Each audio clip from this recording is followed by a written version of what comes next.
Welcome to today's broadcast. No matter what kind of day you are having, please remember that God is big and He is good. He is bigger and better than you think. Now, I have a problem with most Christian funeral services in the first place. I just don't like all the emphasis on the trappings of heaven. It's as if we believe that the first thing out of anyone's mouth upon arrival will be, "Take me to the stuff," rather than, "Take me to my Jesus." So it probably won't surprise you when I say that the following passage, so commonly read at funerals here in the Midwestern U.S., isn't necessarily about heaven at all.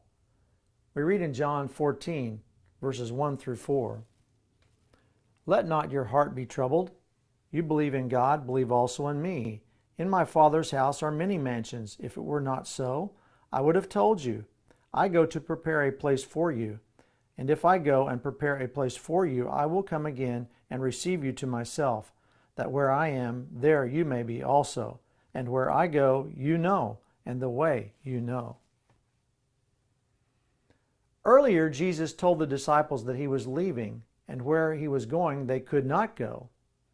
The place He had to go without them was His place of death on a cross, His place of burial in a tomb, and His resurrection from the dead. Please note, when He returned to them briefly before His ascension into heaven, He had a material body that could eat and could be touched, but a body that had been glorified in some way, which I can't possibly explain. Although this is my speculation on my part, I doubt any man could have killed Jesus' glorified body on a cross or in any other way. But for now, Jesus was reassuring His disciples in His mortal body to help them cope with the horror of the coming events. And Jesus reassured them again just before He ascended into heaven in His glorified body. After His ascension, the question, "Where is Jesus?"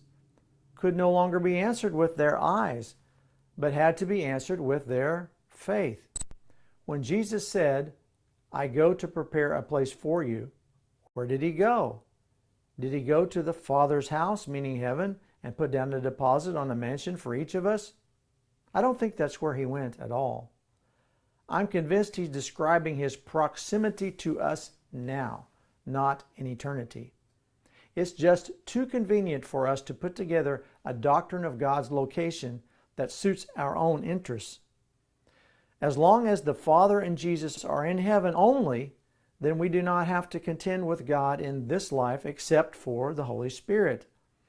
And since we have largely reduced the Holy Spirit to nothing more than some kind of a spiritual comfort whenever we need Him, we're then free to live as independent of God as we want.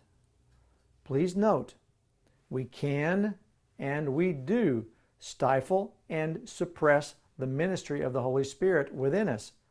Otherwise, God would not have told us to not quench the Spirit. You can see this in 1 Thessalonians 5:19. We have the control over how much or how little of God we want in our lives. It's as if we want to have a tight connection with God for eternity, but we want to be left alone in this life, unless, of course, we need His help. It's as if our faith in God has somehow been perverted into an ability to avoid God when we don't want Him around, but to get His attention when we do. This hardly fits with Paul's explanation of the whereabouts of Jesus. For more, please visit GiveMeThatMountain.org, and you have a wonderful day.